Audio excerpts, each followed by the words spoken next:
Buenas y bienvenidos a la última clase de redes neuronales con Python.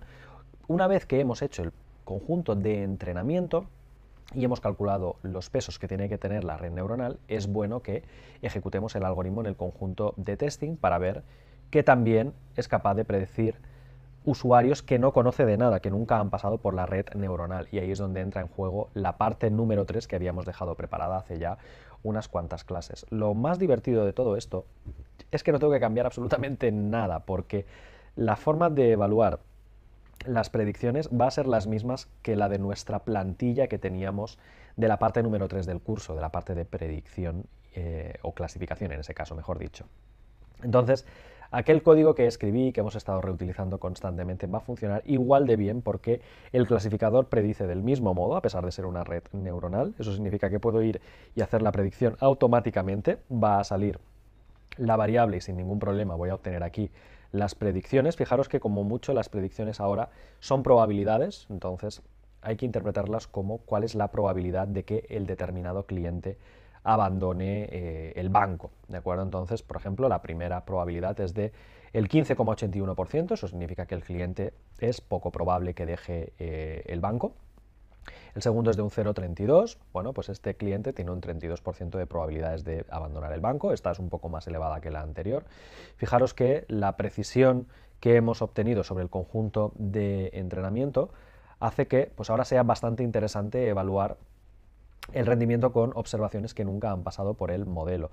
Aquí lo que estoy haciendo es algunas predicciones en cuanto a la probabilidad de que abandone y es muy interesante ver si esta precisión que consigo aquí es tan buena como la que tuve sobre el conjunto de entrenamiento. Entonces, gracias a la matriz de confusión que veremos luego, vamos a poder analizar la precisión sobre el conjunto de pruebas. Sabemos que sobre el conjunto de entrenamiento hemos conseguido un 84% y si en el conjunto de testing consigo esa misma precisión, pues oye, validaríamos que la red neuronal es uno de los mejores algoritmos de clasificación que hemos podido crear.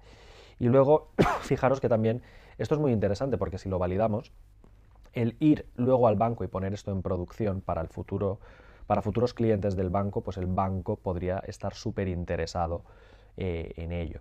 En particular aquí el banco juega un papel muy importante porque yo doy probabilidades. Yo estoy seguro al 15%, al 32%, al 14% de que el cliente abandone el banco. Entonces aquí el papel del banco y la moral que quiera establecer sobre los clientes es bastante interesante porque al final cómo transformo la probabilidad en abandona, no abandona. Yo podría poner una cota intermedia, a partir del 50% es más probable que abandone que no.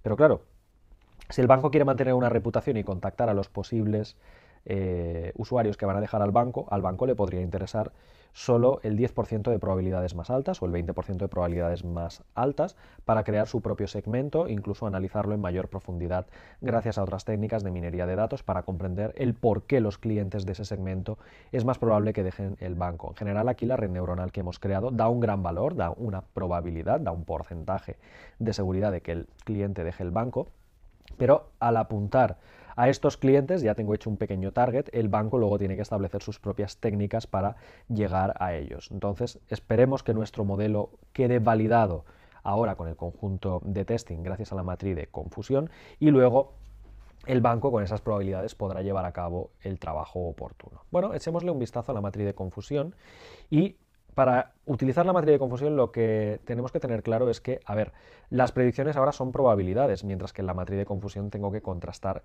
categorías, ¿de acuerdo? Es diferente un dato numérico que una categoría, en este caso verdadero, falso, abandona, no abandona. Entonces tengo que hacer algo para convertir esas probabilidades en categorías de verdadero, falso, abandona, no abandona. Eso pasa por elegir lo que os he dicho, un umbral de abandono, a partir de cuándo esa probabilidad se transforma en un potencial abandono y cuándo, pues no. Entonces, el establecer ese umbral por encima del cual se va a catalogar a un cliente como abandono, es importante. Nosotros aquí lo podemos hacer a ojo, es decir, un umbral natural es elegir el 0,5, el 50%, dado que pues, cuando la probabilidad supera el 50% es más probable que abandone que no.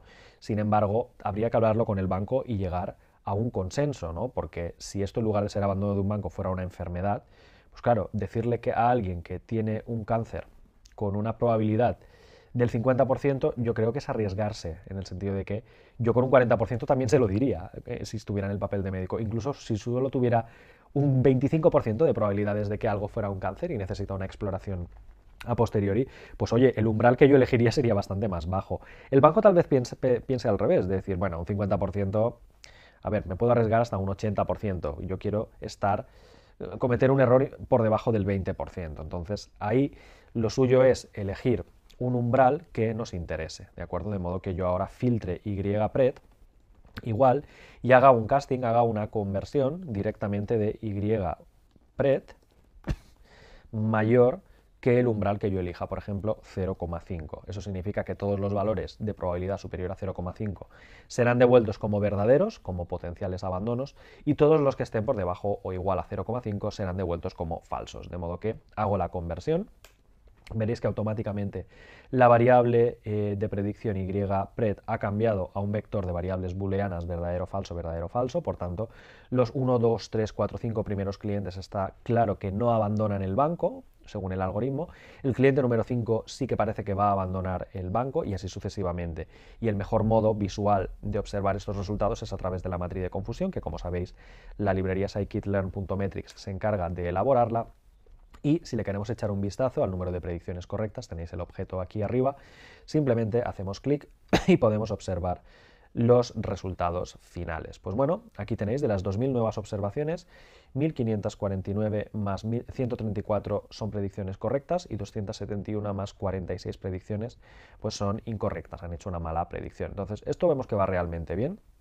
Lo confirmaremos ahora finalmente gracias a la precisión, pero esto ya parece que tiene muy buena pinta porque hay muchos clientes en la diagonal de la matriz. Recordad que la precisión se calcula como el número de predicciones correctas, tanto en positivo como en negativo, tanto que abandonan como que no abandonan el banco, dividido por la cantidad total de predicciones, y en nuestro caso, pues fijaros que lo único que tenemos que hacer para calcularlas es sumar esos dos números, 1549 por un lado, más el otro era 134, 134 y dividir la suma de estos dos números por 2000, que eran los totales de los clientes que habíamos analizado. Por tanto, esto nos da una fiabilidad o una precisión del 84,1%, impresionante. Realmente, fijaros que la red neuronal consigue un resultado casi del 85% de precisión, lo cual es brutalmente elevado, ¿de acuerdo? Entonces ahora tenemos esa predicción sin ser un artista en esto de crear redes neuronales, simplemente fijaros que solo he decidido en cada momento el tamaño de las capas ocultas y la función de activación. Es decir, no hemos hecho ningún ajuste de hiperparámetros ni me he entretenido a poner más o menos capas intermedias, quizás con un barniz adicional, con unas cuantas horas más de estudio, con redes neuronales o cuando hayáis visto la parte de ajuste de hiperparámetros o técnicas de validación, pues la precisión que llegaréis a conseguir será muy superior con este mismo conjunto de entrenamiento que tenemos aquí y validado con el conjunto de testing. Se porta igual de bien o tenemos el mismo porcentaje de fiabilidad. Entonces, bueno, ahora el banco tendrá unas herramientas para poder establecer qué tan probable es que un cliente abandone el banco y a partir de ahí actuar en consecuencia con técnicas adicionales, obtener más información. Él podrá mejorar el trato con ese tipo de clientes y entender por qué están dejando el banco. Por tanto, de nuestro lado, misión cumplida, felicidades, habéis construido vuestra primera red neuronal artificial y este es el final de la primera sección de redes neuronales artificiales. No os perdáis la próxima porque tendréis redes neuronales de convolución y hablaremos de cómo clasificar imágenes.